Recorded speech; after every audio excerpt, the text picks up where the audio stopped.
ಆತ್ಮೀಯ H16 news ಅರ್ಥಾತ್ ಹಿ ಸೀತಾರಾಮಗೆ ಸ್ವಾಗತ. ನಾನು ನಿಮ್ಮವ MI ಅಥವಾ ಮಲ್ಲಪ್ಪ ಜೊತೆವರ ಆತ್ಮೀಯರೇ.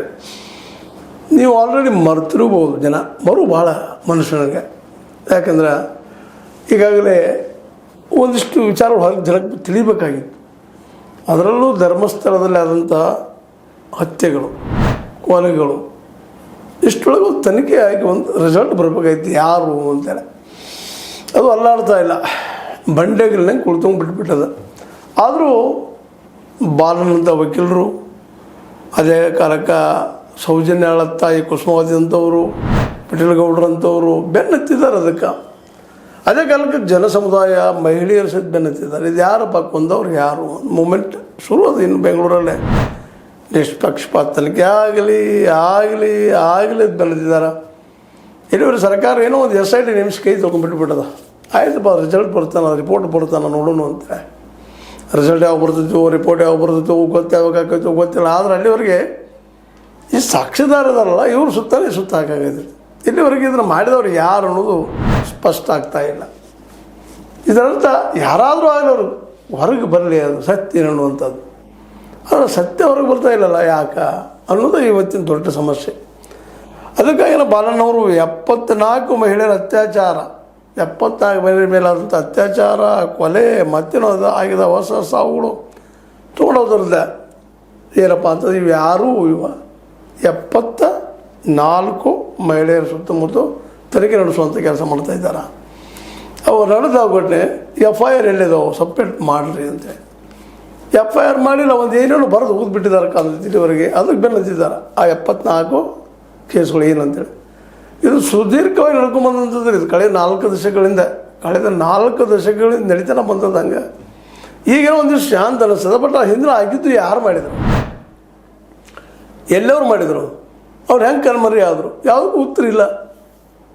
ಅದನ್ನು ನೋಡಿದವರು ಮಾಡಿದವರು ಹೇಳ್ತಾರೆ, ಇಲ್ಲ ಹಿಂಗೆ ಆಗಿದ್ದು ಖರೀ. ಆದವ್ರು ಯಾರು, ಎಲ್ಲವರು ಸಾವಂದವ್ರು ಪತ್ತನೇ ಇಲ್ಲ. ಅವ್ರು ಯಾವ ಊರು, ಅವರು ಎಲ್ಲಿಂದ ಬಂದರು, ಇಲ್ಲಿ ಎದಕ್ಕೆ ಬಂದಿದ್ದರು.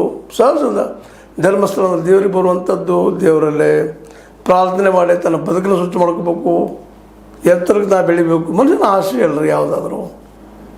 ಆ ದಿಸೆಯಲ್ಲೇ ಎಲ್ಲ ಬರುವಂಥದ್ದು. ಅವರ ಇಲ್ಲಿ ಬಂದ ಅಕಾಲಿಕ ಮರಣ ಆಗಿ ಹೋಗುವಂಥದ್ದ ಇವತ್ತಿಗೂ ಸಹಿತ ಅದರ ರಹಸ್ಯ ಚಿದಂಬರ ಉಳಿದ್ಬಿಟ್ಟದ. ಮೋಸ್ಟ್ಲಿ ಅದು ರಹಸ್ಯ ಇದ್ದಿದೆ. ಹೋರಾಟಗಾರ ಮಾಡೋದು ನೋಡಿದ್ರೆ ಇಷ್ಟೊಳಗೆ ಇದು ಹೊರಗೆ ಬರಬೇಕಾಗಿತ್ತೇನೋ, ಬರ್ತಾನೆ ಇಲ್ಲ. ಮತ್ತು ನಮ್ಮ ಜನರ ಪಾಪ ಬ್ಯಾಸತ್ತಿದ್ದಾರೆ ಕಾಣ್ತದ. ಯಾಕಂತಂದ್ರೆ ಅವು ಏನು ಗೊತ್ತಾಗಲಾರ್ದು ಆಮೇಲೆ ಬಿಡ್ರಪ್ಪ ಅನ್ನುವಂಥ ಮತ್ತಿರ್ಬೋದು, ಮತ್ತೇ ಇರ್ಬೋದು.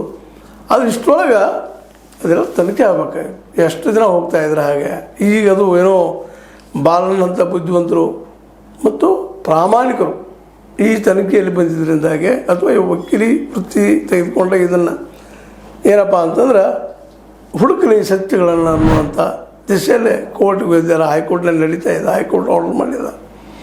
ಅದೇ ಕಾಲಕ್ಕೆ ಜನ ಆಂದೋಲನ ಮಾಡಿಸ್ತಾ ಇದ್ದಾರೆ.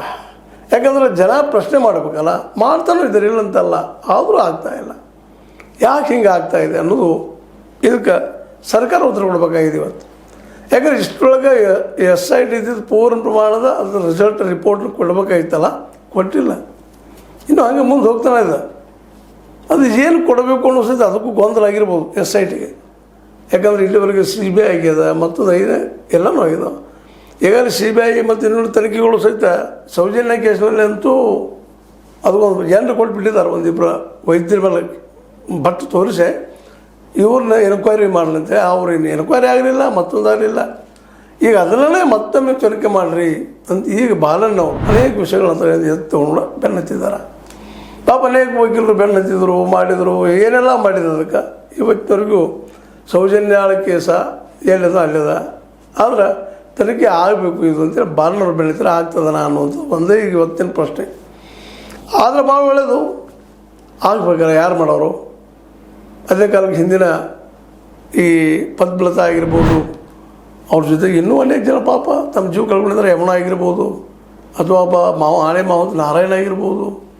ಇವರು ಅನೇಕರು ಬರ್ತಾ ಇರ್ತಾರೆ. ಹಂಗೆ ಪಾಪ ಬಂದಿದ್ದಾರೆ, ಇನ್ನೂ ಅನೇಕರು ಇರ್ತಾರೆ. ಇದ್ರ ಬಗ್ಗೆ ಇಲ್ಲಿವರೆಗೆ ಹಾಗೆ ಚರ್ಚೆ ನಾವು ಸಾಕಷ್ಟು ಮಾತಾಡಿದ್ವಿ. ಮಾತಾಡಿದ್ರು ಏನು ಇಫೆಕ್ಟ್ ಇಲ್ಲ ಅನ್ನೋದು ಈಗ ಗೊತ್ತಾಗಲಿಕ್ಕೆ. ಆದರೂ ಜನ ಆ ಥರ ಪ್ರಜ್ಞಾವಂತ ಜನ ಇದು ತನಿಖೆ ಆಗಬೇಕಪ್ಪ, ಇದು ಗೊತ್ತಾಗಬೇಕು ಯಾರ ಏನ ಅಂತಂತೇಳಿ ಪಾಪ ಚಡ್ಪಡಿಸ್ತಾ ಇದ್ದಾರೆ. ಈಗಾದರೂ ಸರ್ಕಾರ ಈ ದಿಶೆಯಲ್ಲೇ ತಪ್ಪಿತಸ್ಥರನ್ನ ಹುಡುಕುವಲ್ಲಿ ಕ್ರಮ ಕೈಗೊಳ್ತದನ, ಅವ್ರಿಗೆ ಶಿಕ್ಷೆ ಕೊಡುವಲ್ಲಿ ಯಶಸ್ವಿ ಆಗ್ತದನ ಅನ್ನುವಂಥ ಪ್ರಶ್ನೆಗಳನ್ನ ಕೇಳ್ತಾ ಇದ್ದಾರೆ. ಯಶಸ್ವಿ ಆಗ್ತದನ ಅನ್ನುವಂಥದ್ದು.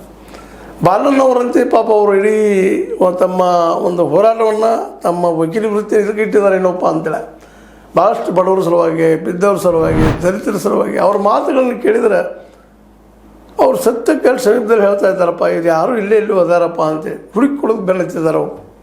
ಅದರಲ್ಲೂ 74 ಮಹಿಳೆಯರ ಅಂತ ಹೇಳ್ತಾರೆ ಅವರು. ಅದ್ರಲ್ಲಿ ಎಷ್ಟು ಜನ ಮಹಿಳೆಯರು ಇರ್ತಾರೋ ಅದೆಲ್ಲ ಏನು FIR ಬರಬೇಕು, FIR ಅಂತ ಹೇಳ್ಕೊಳ್ಳೋಂಥವಿಲ್ಲ. FIRಗಳು ಅದನ್ನು ಡೈರೆಕ್ಷನ್ ಮಾಡಿದೆ ಈಗ ನಮ್ಮ SITಗೆ ಮಾಡಬೇಕಲ್ಲ. SIT ಏನೂ ಇರಲಿ.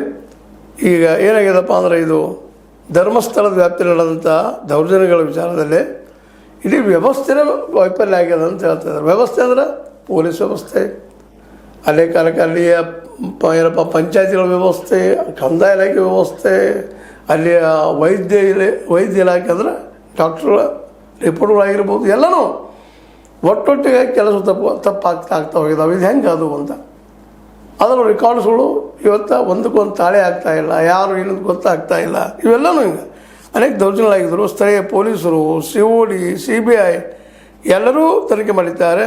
ಆದ್ರೆ ಯಾರೂ ಸತ್ಯ ಏನಂತ ಹೇಳೋಕ್ಕಾಗಿಲ್ಲ ಅಂಥೇಳಿ ಬಾಲಣ್ಣವ್ರು ಇವತ್ತು ಅದೇನೇನು ತನಿಖೆ ಆಗಲಿ. ಅವರೆಲ್ಲರೂ ಏನೋ ಮೋಸ ಮಾಡಿದ್ದಾರೆ, ತಪ್ಪು ಮಾಡಿದ್ದಾರೆ, ಯಾರಿಗೂ ಅನುಕೂಲ ಹೋಗಂಗೆ ಮಾಡಿದ್ದಾರೆ. ಯಾರವರು ಅದು ಆಗಲಿ, ಅವ್ರು ಬಾಯಿ ಬಿಡಿಸ್ರಿ. ಮತ್ತೆ ಪೊಲೀಸ್ ಎನ್ಕ್ವೈರಿಗಳು ಆಗಲಿ. ಅವರೆಲ್ಲರೂ ಪೊಲೀಸ್ ಅಧಿಕಾರಿಗಳ ಜೊತೆಗೆ ಸ್ಥಳೀಯ ಏನಾದರೂ ಅಧಿಕಾರಿಗಳದ್ದು ಅವ್ರ ತನಿಖೆ ಆಗಲಿ ಅಂಥೇಳಿ ರಾಜ್ಯ ಸರ್ಕಾರಕ್ಕೆ, ಅದರಲ್ಲೂ ಮುಖ್ಯವಾಗಿ ಈ ಸೌಜನ್ಯ ಪ್ರಕರಣದ ಅರ್ಜಿಯನ್ನು ವಿಚಾರಣೆ ನಡೆಸಲು ಅನುಮತಿ ನೀಡಿದ್ದು ರಾಜ್ಯ ಸರ್ಕಾರ ಮತ್ತು CBI ನೋಟಿಸ್ ಜಾರಿ ಮಾಡಿದೆ.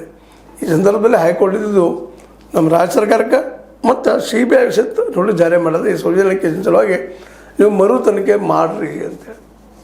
ಆ ಮರು ತನಿಖೆಯಲ್ಲಿ ಅದು ಸತ್ಯ ಹೊರಗೆ ಬರ್ತದನ ಅಂತ ಅನ್ನೋದು ಇವತ್ತು ದೊಡ್ಡ ಮೂಲಭೂತ ಪ್ರಶ್ನೆ. ಯಾಕೆಂದರೆ ಇಷ್ಟು ದಿನ ಕಳೆದ 40 ವರ್ಷಗಳಿಂದ ಪಾಪ ಸಾಕಷ್ಟು ಇವತ್ತಿನ ಡಿಜಿಟಲ್ ಮೀಡಿಯಾ ಆಗ್ಯದ. ಇವತ್ತು ಏನಾದರೂ ಈ ಕೇಸುಗಳು ಜೀವಂತ ಉಳಿದಿದ್ರೆ ಅದಕ್ಕೆ ಯೂಟ್ಯೂಬರ್ಗಳ ಪ್ರಾಮಾಣಿಕ ಪ್ರಯತ್ನ, ಬಡ ಯೂಟ್ಯೂಬರ್ಗಳ ಪ್ರಾಮಾಣಿಕ ಪ್ರಯತ್ನ ಮತ್ತೊಂದು ಹೇಳ್ತಾನೆ ಈ ಸಂದರ್ಭದಲ್ಲಿ. ಯಾಕಂದ್ರೆ ದೊಡ್ಡ ಮೀಡಿಯಾಗಳು, ಹೈಯರ್ ಮೀಡಿಯಾಗಳು ತಮ್ಮನ್ನು ತಾವು ಮಾರ್ಕೊಂಡ್ಬಿಟ್ಟಿದ್ದಾವೆ ಈಗಾಗಲೇ. ಆ ದಿಶೆಯಲ್ಲಿ ವಿಚಾರ ಮಾಡಿದಾಗ ಇಲ್ಲಿಯ ಯೂಟ್ಯೂಬರ್ಗಳು ಮಾತ್ರ ಸಣ್ಣದಲ್ಲ, ಅವರೆಲ್ಲರ ಹೋರಾಟದಿಂದ ಅಟ್ಲೀಸ್ಟ್ ಇವತ್ತು ಇನ್ನೂ ಜೀವಂತದೆ. ಸೌಜನ್ಯ ಕೇಸ್ ಆಗಿರ್ಬೋದು, ವೇದವಲ್ಯ ಕೇಸ್ ಆಗಿರ್ಬೋದು, ಪದ್ಮಲತಾಳ ಕೇಸ್ ಆಗಿರ್ಬೋದು, ಇವೆಲ್ಲವೂ ಇನ್ನೂ ಸ್ವಲ್ಪ ಜೀವಂತಿದ್ದಾವ ಅನ್ನೋದು ಅಷ್ಟು ಸತ್ಯ. ಏನೋ ಆಗಲಿ, ಈ ಧರ್ಮಸ್ಥಳ ಅಂತ ಎಲ್ಲ ಘಟನೆಗಳ ನೇರ ಹೊಣೆಗಾರರು ಯಾರು ಅನ್ನೋದನ್ನು ನಾವೇನಾದರೂ ನೋಡ್ತೀವಿ ಆ ಸಮೀಪದಲ್ಲೇ ಅನ್ನುವಂಥ ಒಂದು ಚಿಂತೆ ಅದ. ಇವತ್ತು ಹೈಕೋರ್ಟ್ನಲ್ಲಿ ಅವರು ಡೈರೆಕ್ಷನ್ ಮಾಡಿದ್ರಿಂದಾಗಿ, ಕೋರ್ಟ್ ಇಂಟರ್ಫಿಯರ್ ಆಗಿದ್ದರಿಂದಾಗಿ ಸಹಜವಾಗಿ ಒಂದಿಷ್ಟು ಕೆಲವು ಸತ್ಯಗಳು, ಪೂರ್ಣ ಸತ್ಯಗಳು ಹೊರಗೆ ಬರಲಿ ಮತ್ತು ತಪ್ಪಿತಸ್ಥರಿಗೆ ಶಿಕ್ಷೆ ಆಗುವಂತಹ ಒಂದು ಕೆಲಸ ಆಗಲಿ ಅನ್ನೋದು ಬಾಲಣ್ಣವರ ಅತ್ಯಂತ ಕಾಳಜಿಯ ವಾದ. ಅವರ ಇವತ್ತಿನ ದಿಟ್ಟ ನಿರ್ಧಾರದಿಂದಾಗಿ ಇವತ್ತು ಸೌಜನ್ಯ ಕೇಸ ಮರು ತನಿಖೆಗೆ ಒಂದಿಷ್ಟು ಏನಪ್ಪ ಅಂತಂದ್ರೆ ಅನುಕೂಲ ಆಗುವಂಥದ್ದಾಗಿದೆ. ಅದಕ್ಕಿಂತ ಸಾರ್ವಜನಿಕರಿಗೆ ಬೆಂಬಲ ತೋರಿಸಿ ಇದನ್ನು ಜನ ಇದ್ದಂಥವರು ಬೆಂಬಲ ಸೂಚಿಸುವ ಜೊತೆಗೆ ಸರ್ಕಾರ ಸಹಿತ ಇದನ್ನು ಸಾರ್ವಜನಿಕ ಬೇಡಿಕೆಯನ್ನು ಮನ್ನಿಸಿ ಇವ್ರು ಯಾರಿದ್ದಾರಪ್ಪ ಇದ್ರ ಹಿಂದೆ ಅನ್ನೋದನ್ನು ಕೊಂದವರು ಯಾರು ಅದಕ್ಕೆ ಉತ್ತರ ಹುಡುಕಿ ಕೆಲಸ ಆಗಲಿ ಸರ್ಕಾರದಿಂದ ಮತ್ತು CBIದಿಂದ ಅನ್ನುವಂಥ ಮಾತಾಡ್ತಾ ಸೌಜನ್ಯಗಳಿಗೆ ನ್ಯಾಯ ಸಿಗಲಿ, ಜೊತೆಗೆ ಉಳಿದವ್ರಿಗೆ ನ್ಯಾಯ ಸಿಗಲಿ. ಯಾಕಪ್ಪ ಅಂತಂದ್ರೆ ಅವ್ರಿಗೆ ಆದಂಥ ಅನ್ಯಾಯ ಇನ್ನೊಬ್ರಿಗೆ ಆಗೋದು ಬೇಡ ಅನ್ನೋದು ಇದರಿಂದ ಒಂದು ದೊಡ್ಡ ಉದ್ದೇಶ, ಅದು ಯಶಸ್ವಿ ಆಗಲಿ ಅಂತ. ಇದು ನಿಮಗೆ ಲೈಕ್ ಆಗಿರ್ಬೋದು, ಲೈಕ್ ಆಗದೇ ಇರ್ಬೋದು, ಲೈಕ್ ಮಾಡಿ, ಶೇರ್ ಮಾಡಿ, ಕಮೆಂಟ್ ಮಾಡಿ, ಜೊತೆ ಸಬ್ಸ್ಕ್ರೈಬ್ ಮಾಡಿ. H60 ನ್ಯೂಸ್ ಅರ್ಥ ತಿಳಿಸುತ್ತಾರೆ. ಸತ್ಯದ ಕೈಗಳಲ್ಲಿ ವಂದನೆಗಳು.